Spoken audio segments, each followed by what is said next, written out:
వీడి friends China నుంచి మీ తమ్ముడిని చంపడానికి వచ్చారు. పబ్జీ గేమ్లో ఓడిపోయినందుకు పగ తీర్చుకోవడానికి వచ్చారు. మీ తమ్ముడు ఫ్రెండ్స్ని చంపింది వీడేనంట, కానీ మీ తమ్ముడిని చంపింది ఇంకోడంట.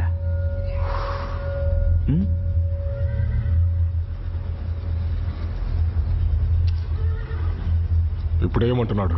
మీరు ప్రెసెంట్గా ఇచ్చిన ఏలుక బాగుందంట, ఇంకొకటి ఇస్తారా అని అడుగుతున్నాడు. Of course.